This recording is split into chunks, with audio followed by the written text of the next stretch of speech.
Okay, I think I am live. Really, I'm just kind of checking to make sure that everything is working again. It's been a long time since I've gone live. So just making sure everything looks good. I've got a lot of lag, it seems, so we'll see how far we can get into the stream today. Anyways, good morning. I'm Joanna Hill, and I'm just going to have some coffee and work on a project that I'm working on today, which is a huge color pencil piece. I'll try and, that's about as zoomed out as I can get, but it's about a 16 by 20 color pencil project of some Froot Loops. And you can see I've already got some done already on this side. Still needs a little bit of work, so I'm just kind of going around, but there's a huge spoon in the center where there's like some Froot Loops and there's some, milk kind of pulling down, so it's more of a breakfast theme this morning. So I thought coffee and breakfast with color pencils would be appropriate today.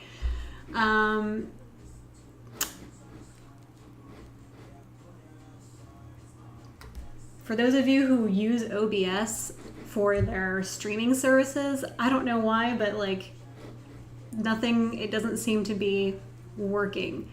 So hopefully there is, there's just some huge lag. I know I'm live, but it doesn't show anything on my video. So we're just gonna have to do the best we can. Well, I guess I'll just go ahead and start here.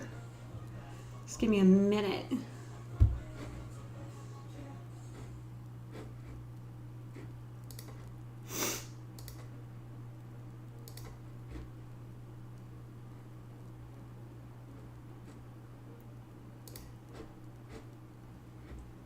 Okay. Make sure I got all my settings. Well,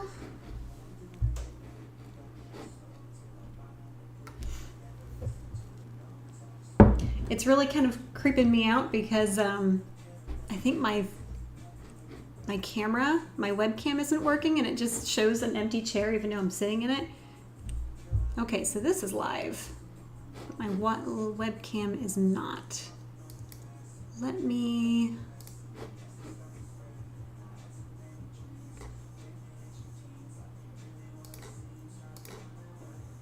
see if I can get my webcam to work. There we go. There I am. I swear, technology. I'm turning into an old person. And let's see. And it's glitching. Let me unplug it and plug it back in.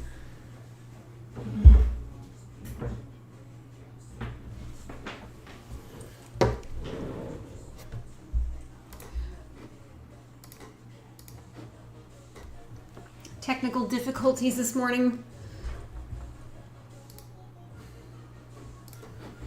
Okay, hopefully that works.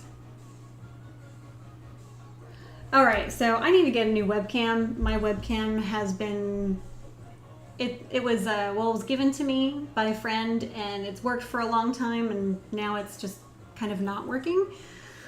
So I think I need to get a new one. It's time to take it out to pasture. So anyways, I'm going to work on my color pencil this morning. I've already got my first sort of base layer done. I'm using a couple different kinds of pencils this morning. I just pulled out some Derwent Lightfast. I just got a couple colors. I'll probably dig in and grab some more. I also have a couple of the Derwent drawing pencils that I'm going to use today. And if you have questions, feel free to leave it in the chat box. I'll try to catch it while I'm coloring. Coffee tastes so good.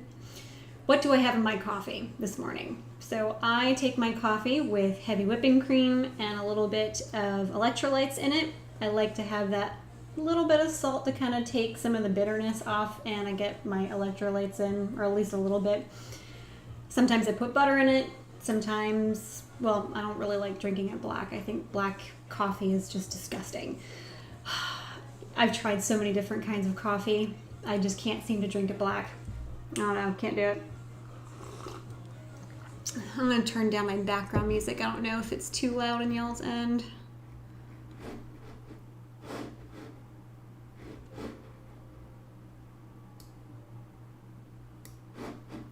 Just need something for the background. And I see my webcam is on the fritz again. You know what? I'm just going to leave it. That way you have at least a face to look at. But I think this is probably the last time I'm going to be using that sucker. So I am focusing on texture with this drawing, and I've got my reference photo on my phone, which you can see here. I just set up a little still life with my pieces of Froot Loop cereal, and as long as you have a nice, really high quality photo, you can get a lot of detail and data to use from it. I just took it with my phone. The camera quality on my phone is actually not too bad. So I use that a lot to take my reference photos. So right now I'm just focusing on getting my darks.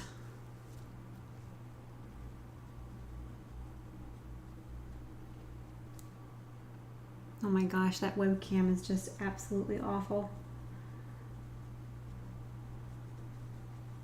So usually my process is I try to get the local color down, which in this case is a purple piece of cereal, and I loosely get some of the values in where the big shapes of value are, and then I just kind of take one section and start to render out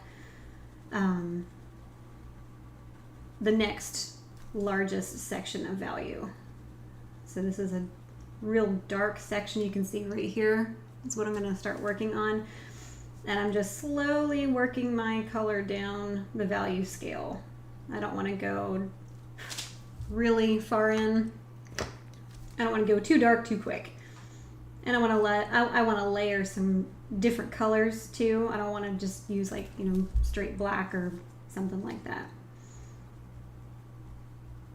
So the background with this picture, this is sort of a new idea that I've come up with, is I painted the whole background with gouache. Usually I don't like to do mixed media, but I was using pan pastels for a long time to do my backgrounds, and I just don't like pastel. I don't like how powdery it feels. Even the pan pastel, which is a little bit more, I guess, stickier than traditional chalk pastels, and I don't know, I don't like the way it feels. Sometimes it rubs off, and to me it just doesn't seem, I don't know, like the longevity, like maybe it wouldn't last, like it'll just kind of fall off the background eventually. Even using a fixative, you know, I've used a couple different fixatives, but that also affects the color pencil. Even if I covered it up, sometimes there's like, you can still see some little spots from the fixative. So I don't like to use fixatives. I don't know, they just don't really come out looking as good as I want them to. So we are doing gouache, which I've done gouache and watercolor, which I think are probably my two favorite methods for the backgrounds. I could just use regular color pencil, but I don't want to waste my color pencils on a background this large. It's not very cost effective.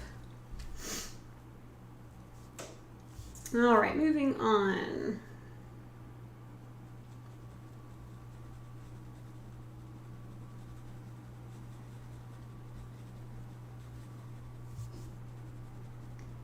So for those of you listening or going to listen, how do you take your coffee in the morning? If you're an artist, do you typically do any sort of doodling in the mornings?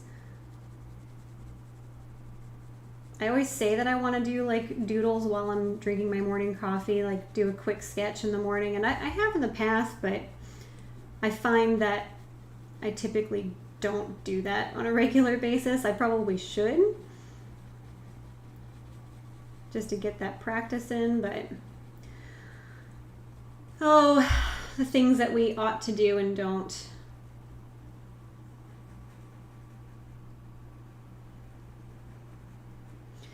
So choosing colors versus brands. I'm using 3 different brands of color pencils.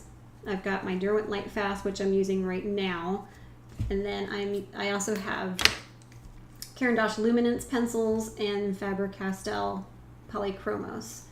And I use them interchangeably. They work fine. A lot of times I just pick colors based off of the color, not necessarily the makeup of the pencil itself. I have noticed that I tend to use my Polychromos as a base coat, as like the first few layers, because they're a little bit, well, they're oil based and they're firmer, and so they kind of get in the tooth of the paper a little bit better. And they also seem a little bit thin, like they're thinner than the creamy waxy consistency of the other two. So I use those to kind of get a nice base layer. That way I can save as much tooth as I can to keep layering more pencils. Or at least that's how it's working out in my brain.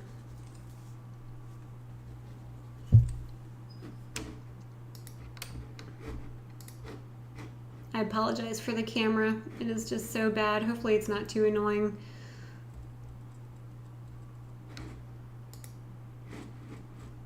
It's annoying me just looking at it. I could just turn it off. I was working there for a minute and I don't know. One more thing to go by. There's always something.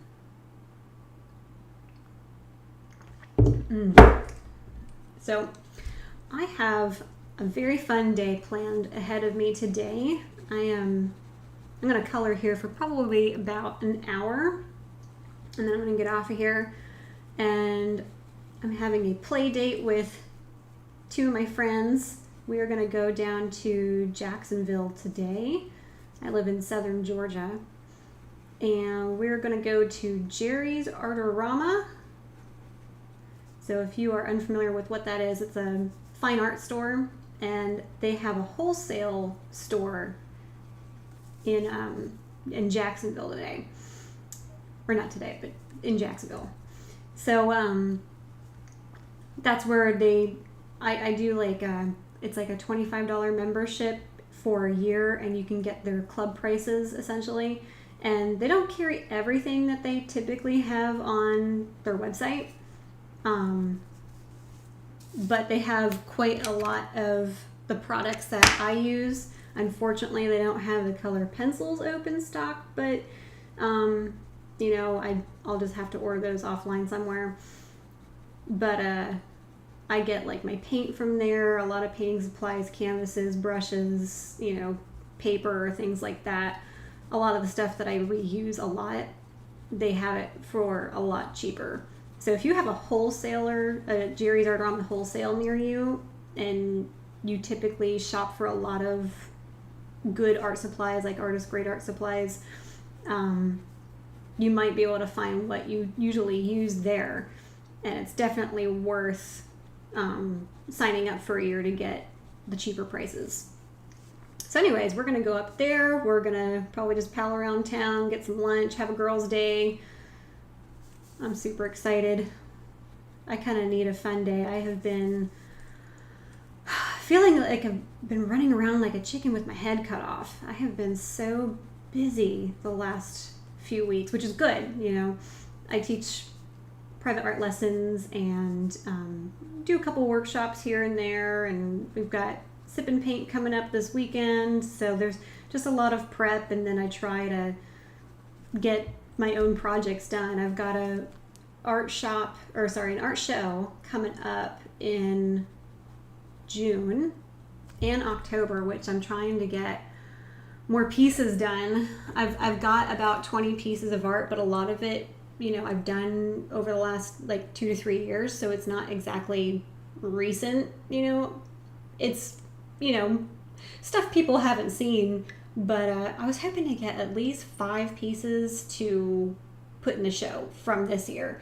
And so I had a plan that I was going to do at least, you know, a few paintings, a couple of color pencils, and well, that didn't happen. This is still picture number 1 out of the 5 new ones that I wanted. So there's just no, life just happens. Life happens, and there's nothing you can do about it. So it is what it is.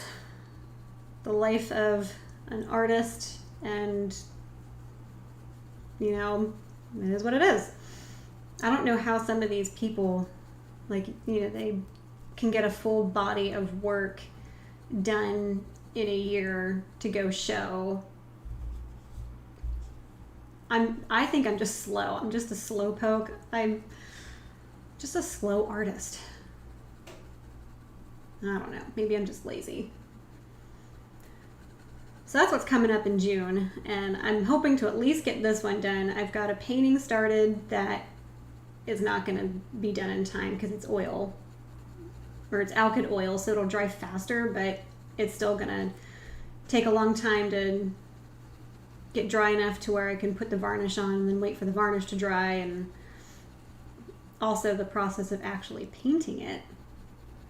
You know, I've got like a month left, so I think we're just going to call that one a day. Maybe that'll be ready for the one in October. So for those of you that follow me here locally, my first show is going to be at the Brunswick Public Library for the whole month of June. I don't think I'm going to have an opening show day or anything like that. It's just I'll just announce it and you guys can go up at your leisure and go check it out. And then the one in October is going to be at Goodyear Cottage on Jekyll Island. And so that one, I don't think that one's going to be a solo. I don't have enough artwork to fill up that giant room, so I'll probably be showing with a couple other artists. So that'll be fun, and I'm hoping to have some artwork ready for that one.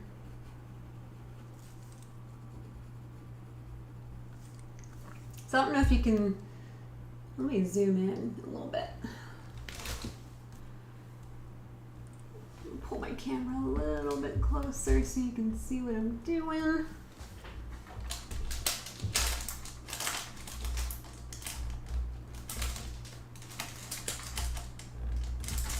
Okay. So on the background here, right here, that I kind of made a little boo-boo. When I was drawing my composition out, I didn't take into account the irregular shapes of the Froot Loops. I just kind of, you know, went all willy-nilly and did some general shapes. So that was bad on my part. I didn't think about it. So I'm going to have to color over parts of the gouache paint, and it doesn't layer very well. So I have to be strategic on how I'm going to cover up the background and then put enough layers on to look good to match the rest of the Froot Loop.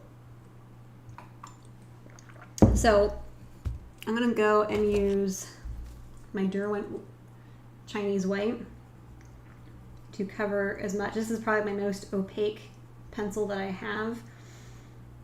And I'm just going to try and fill as much as I can.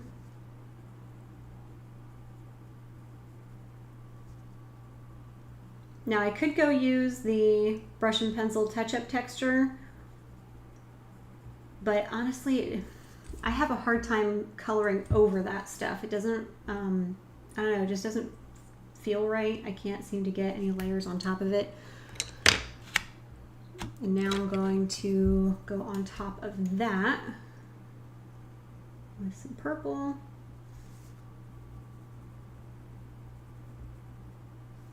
In the reference photo, it's a lot darker in value, but maybe we'll just have to make this a highlight. Do the best you can. Lesson learned.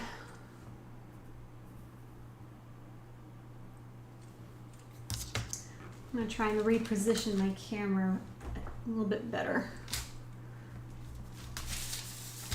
I've got some glassine here to protect the painting itself from coffee or from, there we go, let's see that a little bit better, just from getting stuff on it.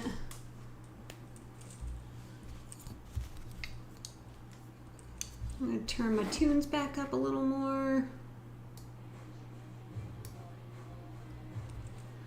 Need some sort of background noise. I wish YouTube would let us listen to whatever we wanted.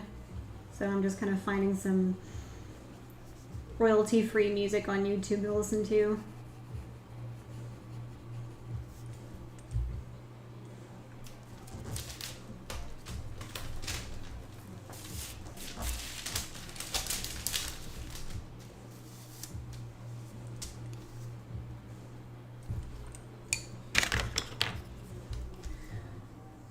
So I'm going to slowly keep trying to fill in this small section that I'm coloring over.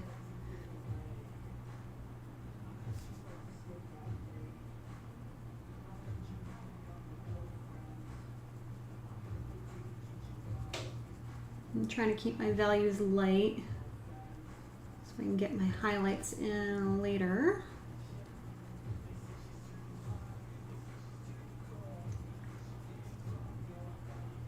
So basically all I'm doing right now is just doing a second coat of paint, you know, for lack of better words. And I'm adding different varieties of purple just to give it some interest. I'm not really trying to go exactly the color in my reference photo. I want it to be a lot more vibrant and, you know, more pop art sort of feel.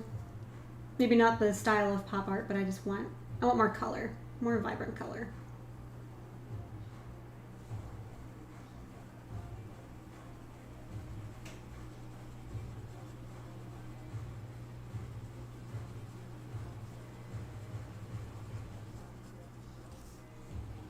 I am still thinking about value though, so this pencil is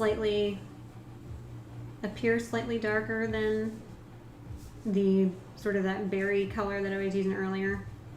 This one is Wild Lavender, which is more of a cooler colored violet, so it's going to look a little bit darker.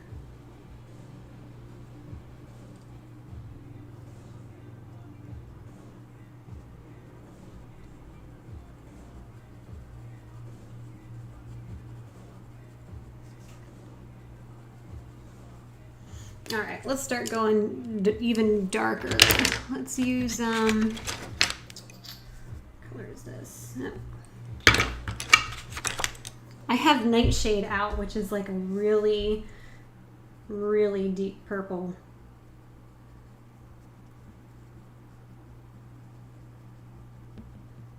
We'll just hit the I believe button and just start putting that in here.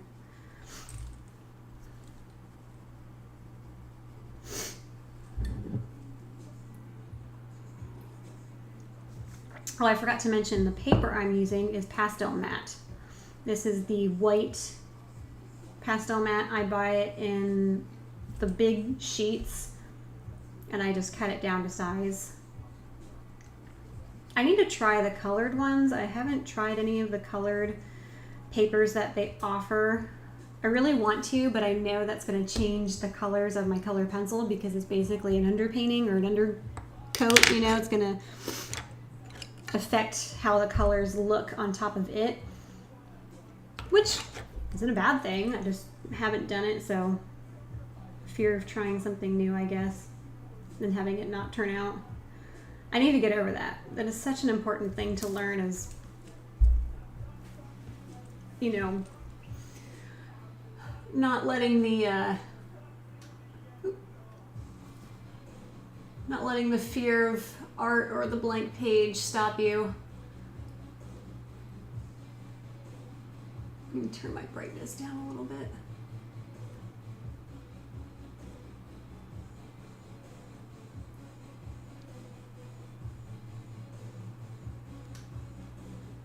There we go. Hopefully that's a little bit better. It just looked like it was super bright.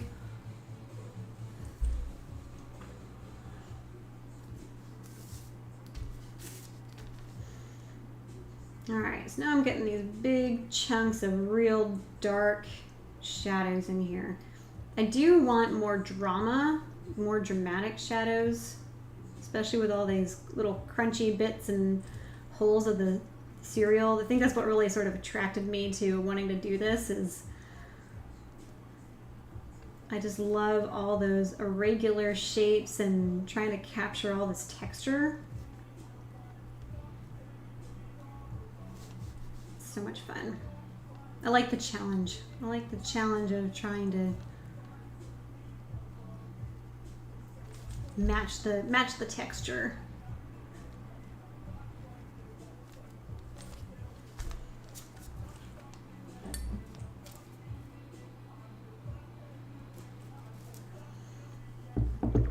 All right.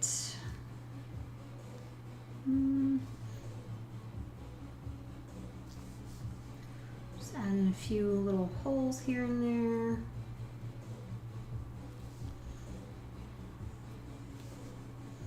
I'm just always looking at my reference photo, and I'm just kind of finding areas that jump out at me and just trying to kind of put them in as I see them.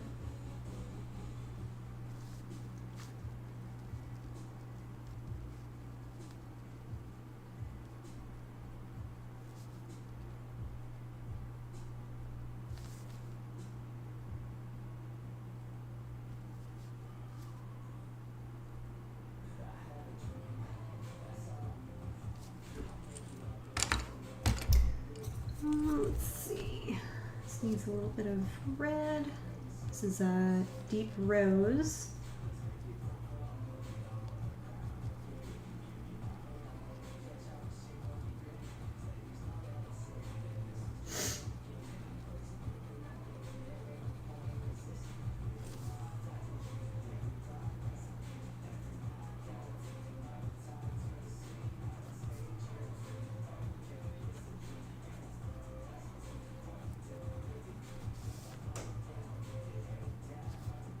I think I want a really dark red mixed in here. What do I have?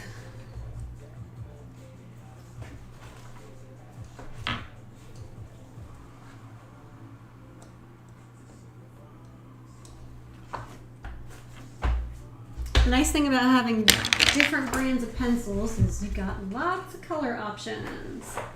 I'm gonna bring out, what is this one? Carmine Lake. More of a browny red. Definitely dark enough, but not quite red enough. Oh, that's the same exact pencil.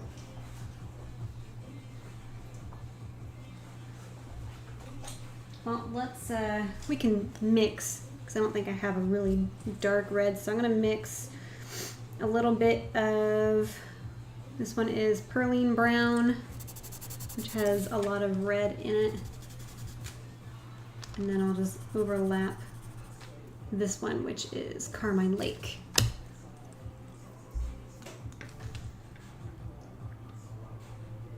It's always good to kind of mix your own shadow colors with a few different colors. It just makes it look a little bit more rich. A lot of times, you know, people just go straight for black, but black can be kind of flattening because it's just a single tone, you know, of whatever base they use to make that particular black.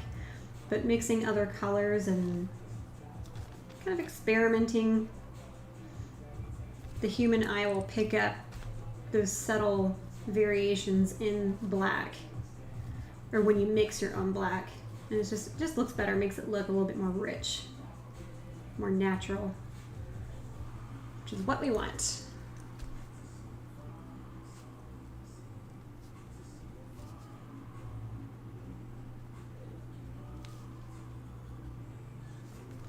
I'm trying to keep these holes as random as I can. Like, I'm still following the reference photo, but I'm trying to not make them look the same.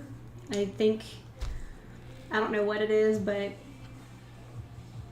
I tend to want to use the same polka dot shape for every hole that I see, but that's not what it is. These are all individual little shapes of their own. Like this one kind of looks like a little star. So if you can train your eye to really see the individual shapes that a lot of this texture is, and then capture that texture, it's going to look a lot better. which is what I'm trying to do.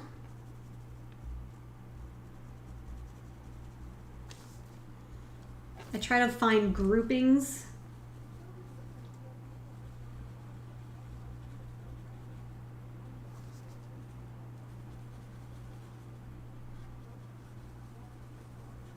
And I'm still adjusting the values as I go also.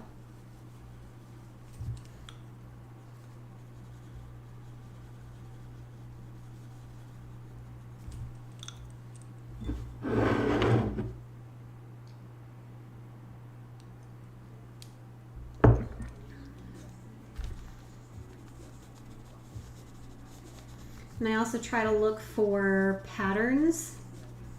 So like in this part of the, I keep wanting to say a donut, but it's not a donut.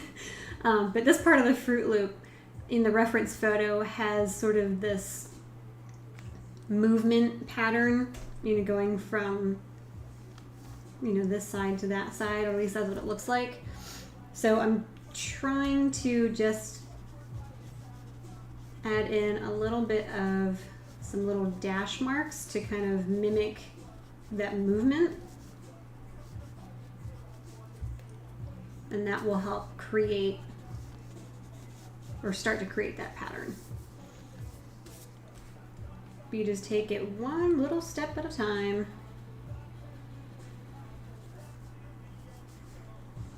So anyways, while I'm at Jerry's today, I have a whole shopping list that I need to get. I need to get some more paint.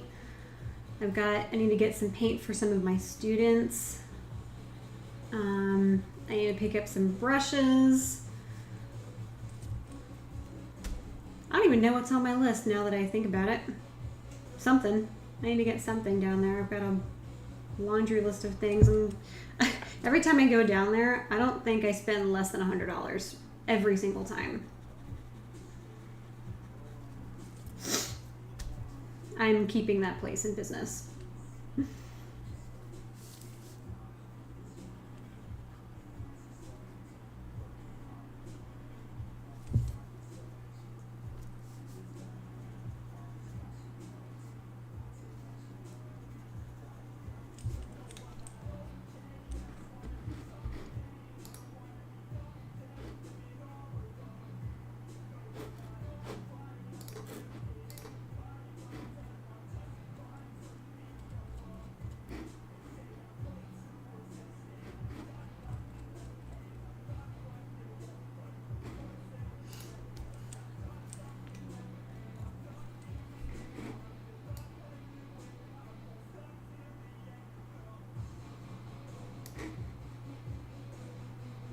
Oh, did I not set my stream?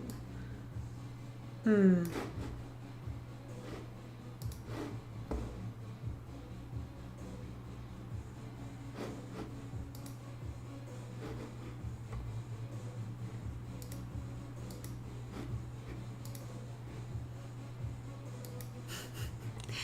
a huge dummy. I swear, I literally lose brain cells more every day as I age. I just realized that my stream was set to private, and I was wondering why no one was kind of showing up, and I'm just kind of talking to nobody. Good grief. Well,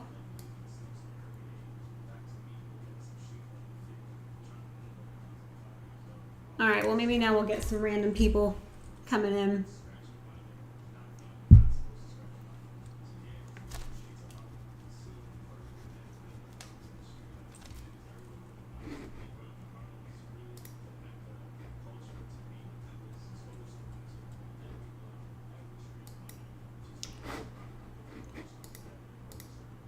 Gosh, I wish I could fix my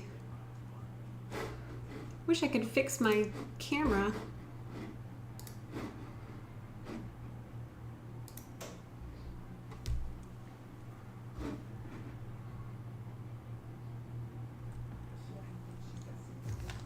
All right, where was I? Working on the dark, working on these little holes. Yeah, it's just easy just to take it one small section at a time and just work your way around.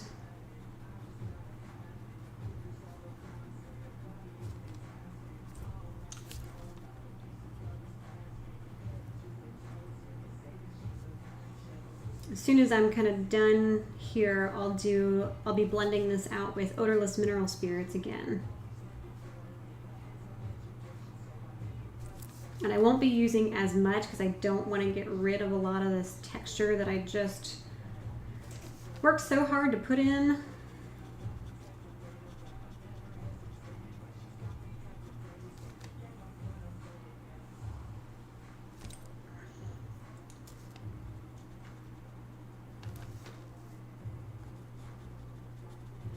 And I'm just looking for little patches of color to add in.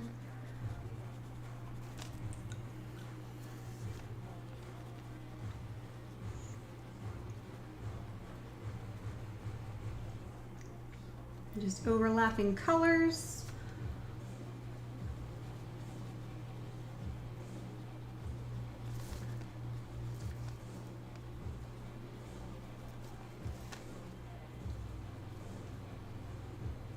So do you have any art goals for yourself this year? If you do, put it in the comments. I want to get to know my viewers.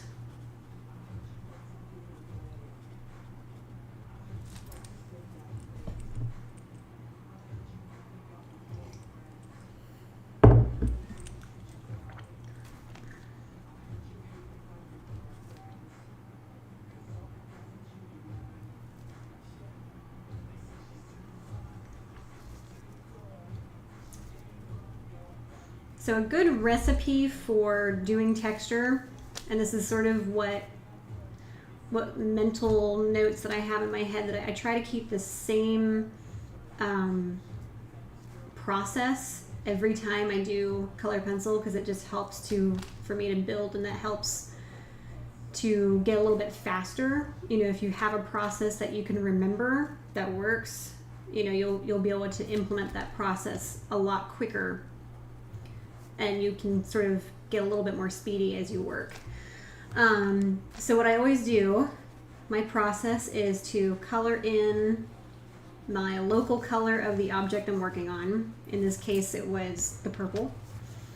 And I kept it light because I wanted to not go too dark too fast and then ruin any sort of values I needed to put in.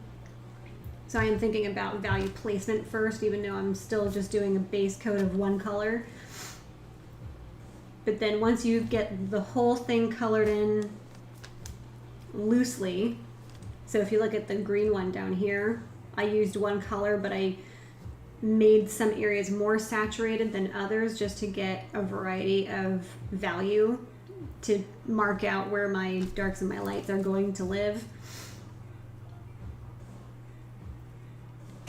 And then after that, I go and find the next largest area of color that I could kind of define by a shape, you know, a regular shape. So like right here, you know, that's a section of shadow.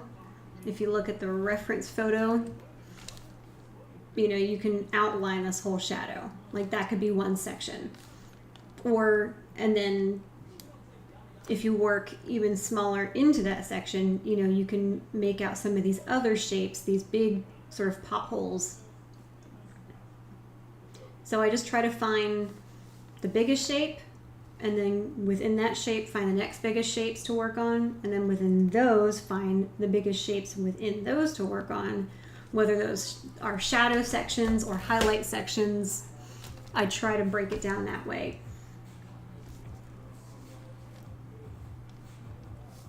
I don't know if that made any sense. I hope it did.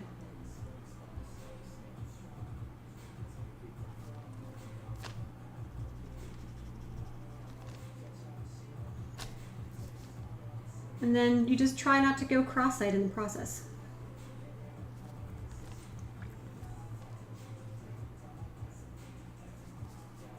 So I've got most of the big shapes of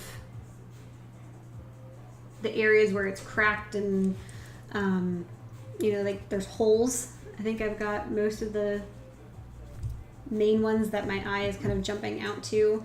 So now I'm going to kind of look at more mid-tone colors again. So I've got this light purple, that'll be my lightest value, and then the dark that I just did will be my darkest value. So let me go into more of the mid-tone and find a lot of the, or draw in a lot of the texture like with that. So let me take out this one and see what it looks like. That's a good one. Ruby Earth, although it's a little more orangey red. Not, well, it's okay. What's this one? Mars Violet, that's about the same as the light value. Could use Mars Violet in the Derwent, which is a little bit more gray, but it's not warm enough. Let me switch back to, this was the deep rose color that I had used. Yeah, let me switch back to that one.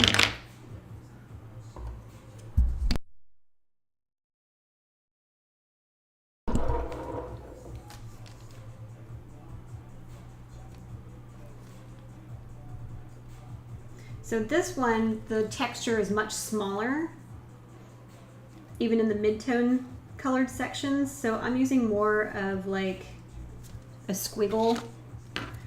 So I'm kind of doing like, kind of like this, that sort of pattern all the way around.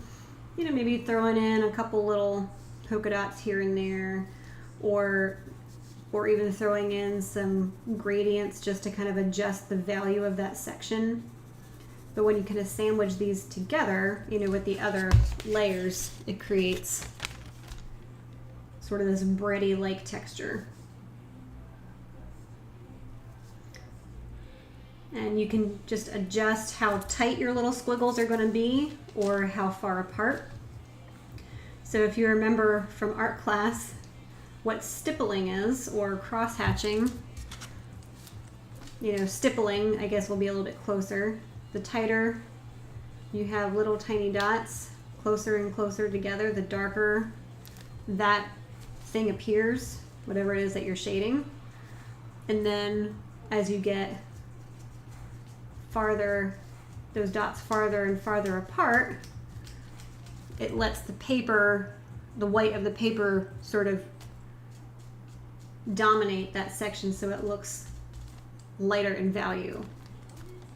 Or if you're doing, you know, cross-hatching, the tighter your lines are, the darker something appears versus farther apart, the lighter the value is going to appear. So in this case, we're using squiggle marks. So the tighter your squiggle marks with this darker pencil over this lighter section, that's going to appear darker.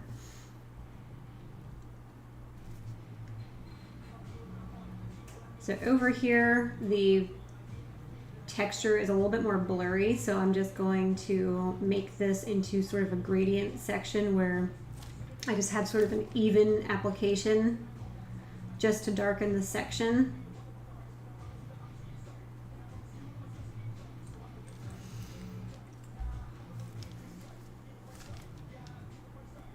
And I'm looking around the edges of the Froot Loop too, because there are some irregular areas where it goes throughout, you know, into light and then into dark.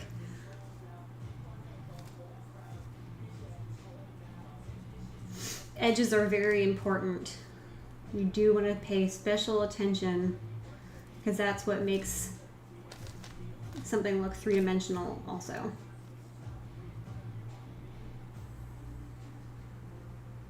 You know, we don't want to make it look like a cartoon where we have a black line around it. My coffee is cold.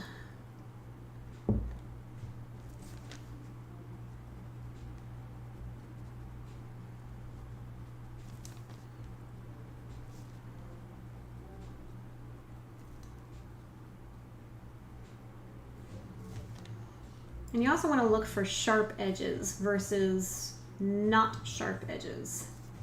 The inside of this Froot Loop has a very defined edge to it.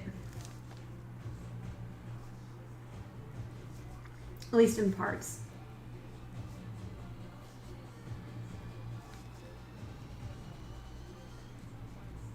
And I'm also moving my little squiggles.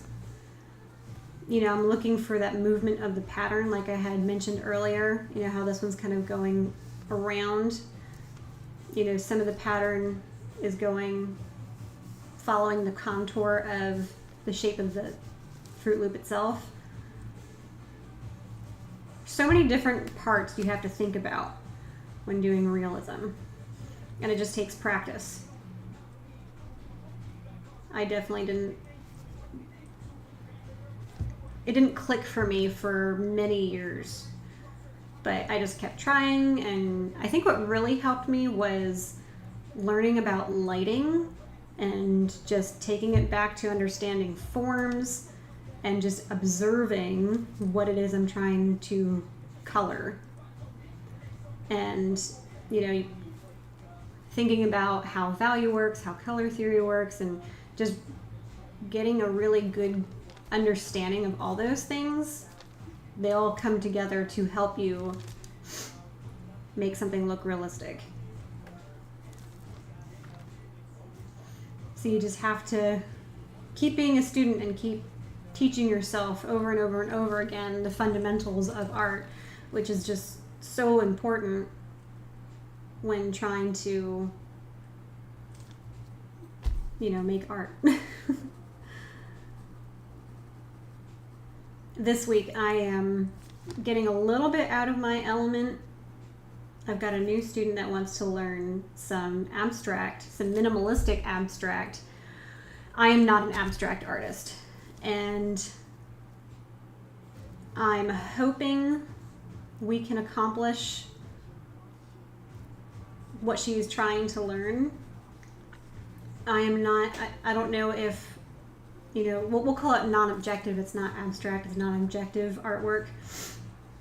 But I don't know if artists that focus on that style of art are more in tune with their feelings and emotions, and that's where they sort of draw their inspiration.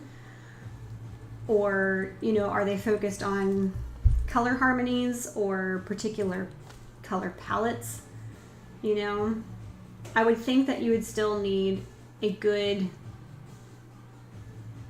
sense of color theory to kind of know what colors will work well together, and also shape and composition. You know, how does the shapes look? You know, do you want one shape bigger than the other?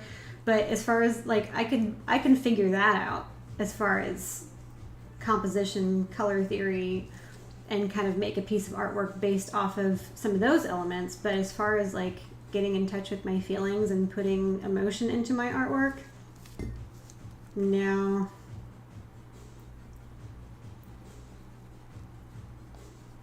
I don't really enjoy art where it's just like, oh, this makes me feel like something, I don't know, just emotional art. What really does it for me is like when I go to an art museum and I'm looking at all these beautiful pieces of art, like it's the realism art that really gets me. You know, finding the skill, looking at somebody's skill really impresses me, and that's what I enjoy about a lot of, you know, like master studies or somebody's art, even, you know, newer artists, like seeing what people can do and how trained they are. That's what amazes me. Not that emotional art or things like that is wrong. There's nothing wrong with that. It's just not what inspires me. All right, this thing's looking pretty crunchy.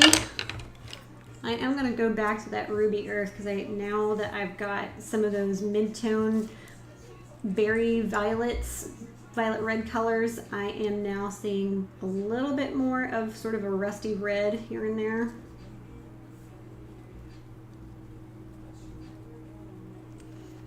All right, it's about 9:30, so I've got a little bit more time to hang out and color.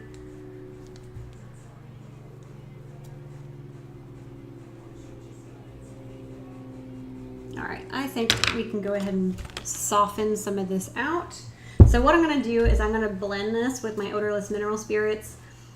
It's going to get rid of a lot of the texture that we did. I'll try and keep it the best I can, but this is part of the layering process. So we're going to blend it, and I'm basically going to go and do the exact same thing that you just saw me do for the last 30 minutes. And we're going to do another layer of that.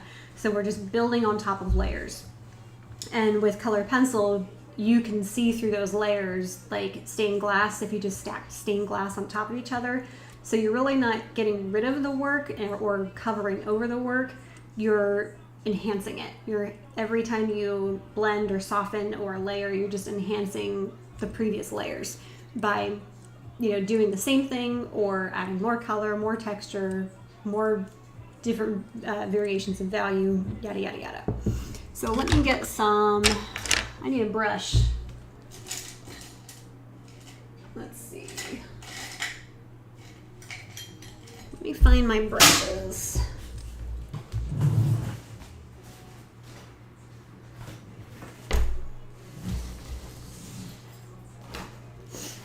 I don't know what I did with my brush. I had a bunch of brushes.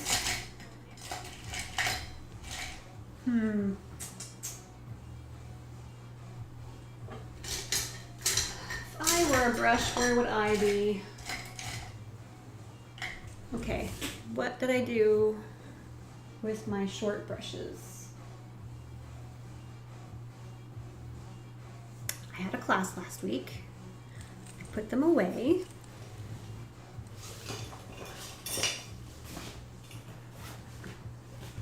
They are not in my bag.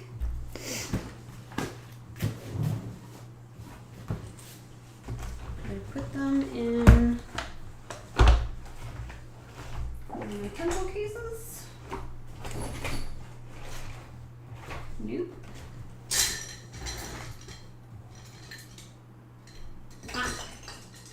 Found them. They're in the wrong jar.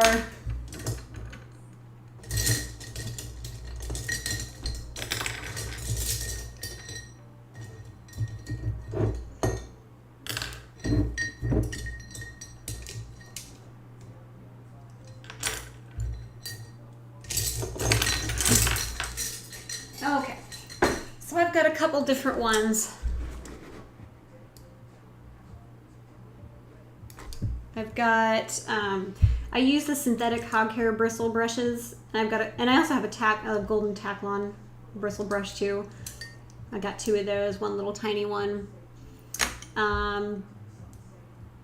This one was a longer bristle brush, and I just cut it short. I also cut the handles off too because they're just too long and they just kind of get in the way. But usually I use these two the most.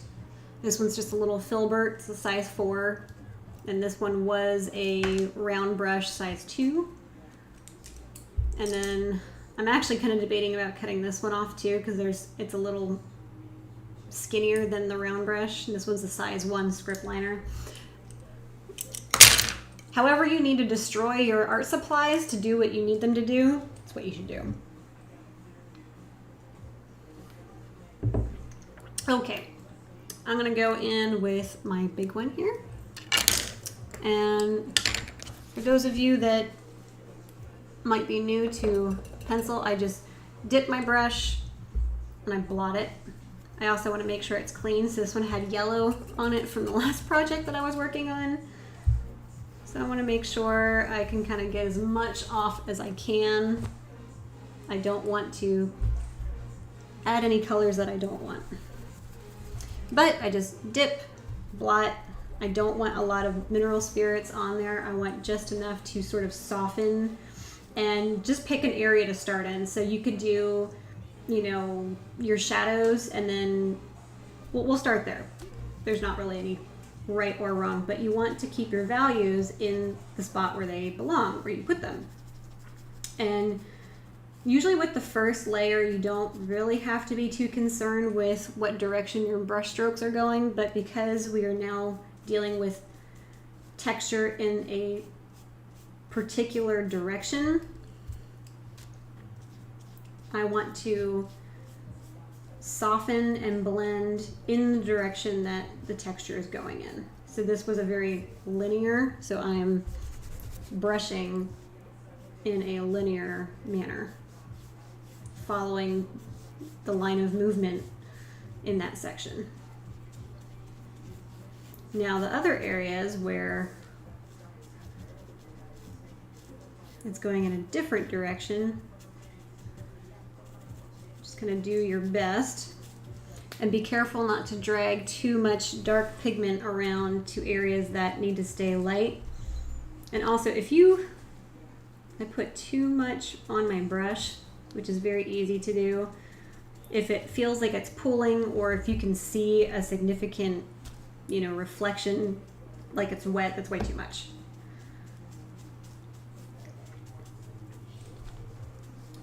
So in the areas where I sort of scribbled on some of the darker values to create that texture, I don't want to wipe around. I want to sort of just jab at it, if you will.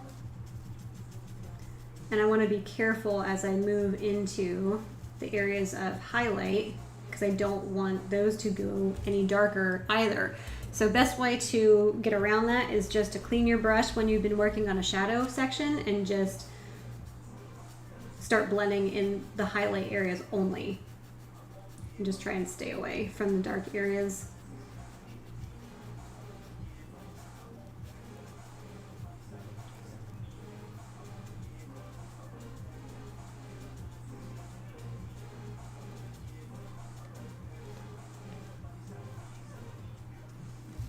So when I'm done here, it's gonna look kind of blurry. It's gonna look kind of more like a watercolor of some sort maybe.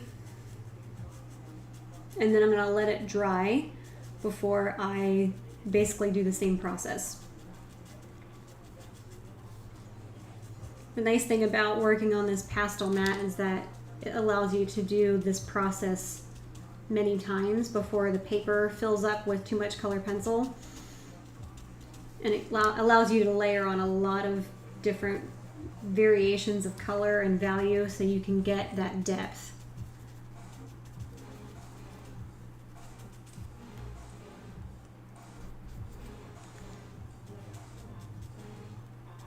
Be very careful about going around your edges.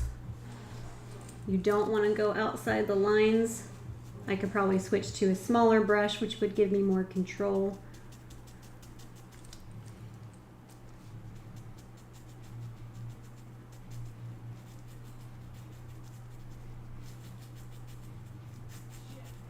The nice thing about having a stiffer brush like this is that it kind of pushes the pigment around. Because this paper is so toothy, it really kind of helps get it in there.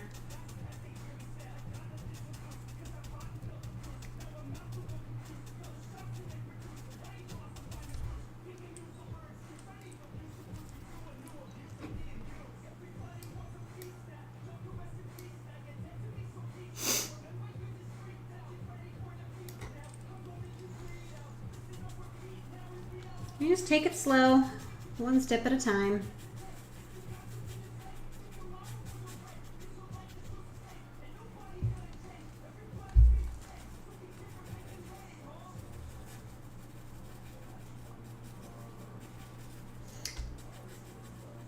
So areas like this where it's really kind of jumbled together with a lot of that random scribbling, I also try to move my brush in sort of the same manner.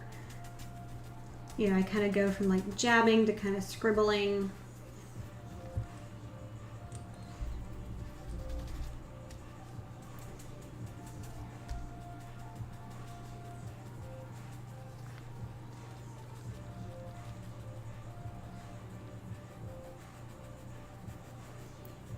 We're not trying to completely get rid of all this texture. We just want to soften so it kind of seeps into the paper. We still see some grain. That's what we're looking for at this stage. And we want to keep the values where they belong.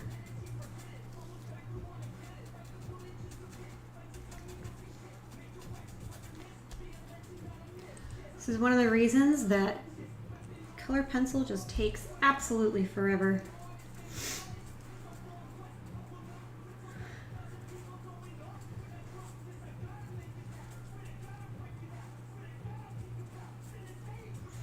So something interesting happened to my dog yesterday.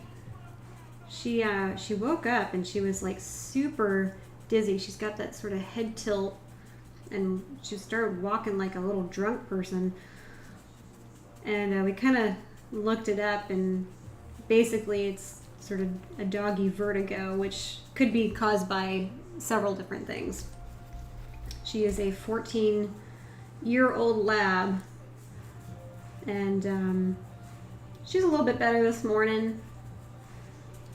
We're just kind of keeping an eye on her, and you know, she's comfy, but I feel so bad for her. You know, I can't imagine having vertigo as a dog. My dad used to get vertigo episodes once in a while. Ugh.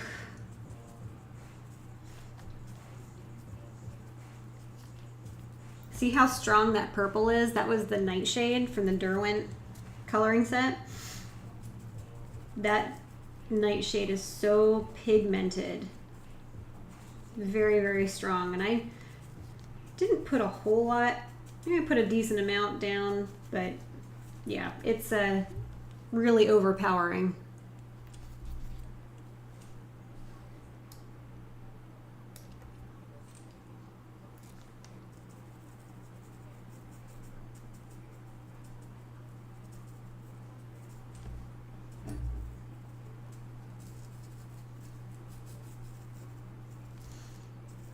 So since I'm in this section with all these darks, I definitely want to be careful about not dragging any of this up here. There is a nice sort of clean, sharp edge that's going to be living there, so I don't want to completely blend these two sections together. I want to keep them separated.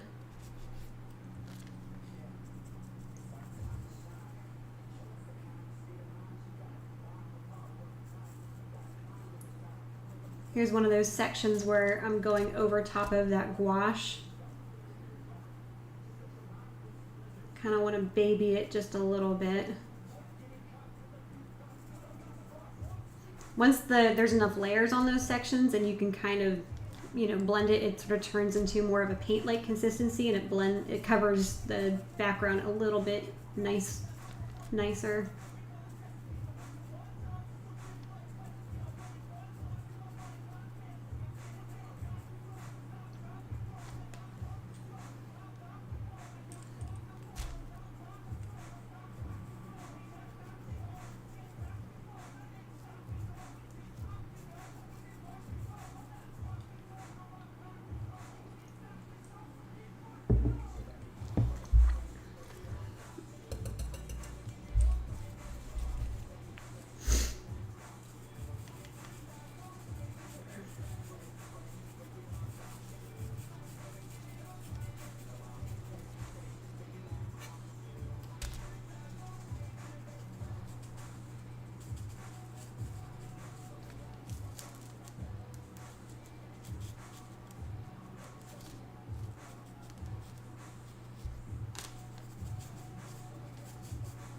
So there's some areas where it's a little bit thin because I did not layer enough pencil on, so it's just kind of giving me more of a grainy wash consistency.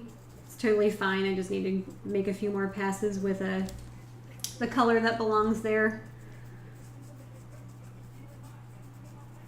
But what's nice is that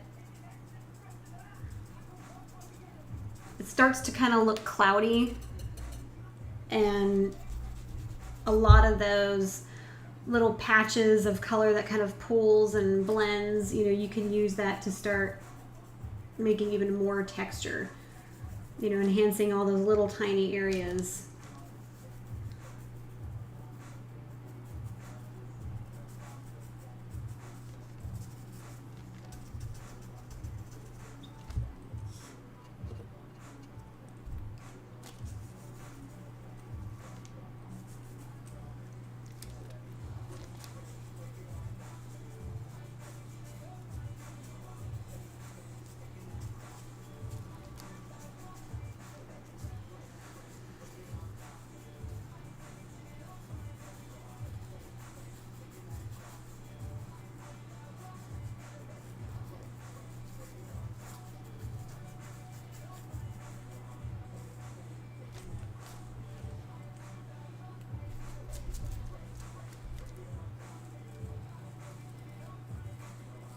I'm just getting real careful around this section right here.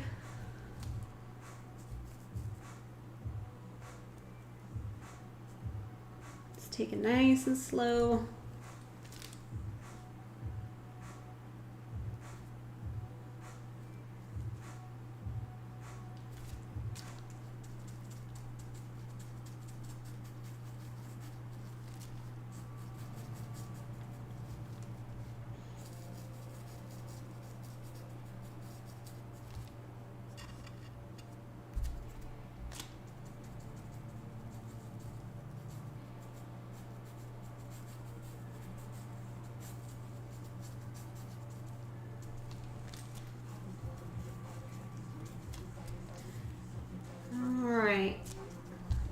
All right, so now we have, this is essentially our second coat. So I'm gonna wait for this to completely dry before I go back over it again. So usually in cases like this, I'll just go and work on something else for like a minute or two. But this is about all the time I have for today. So thank you for joining me. And I'll probably, I don't know when I'll do another random live, but I should probably start doing them more. But anyways, enjoy your coffee, and I will see you in another video.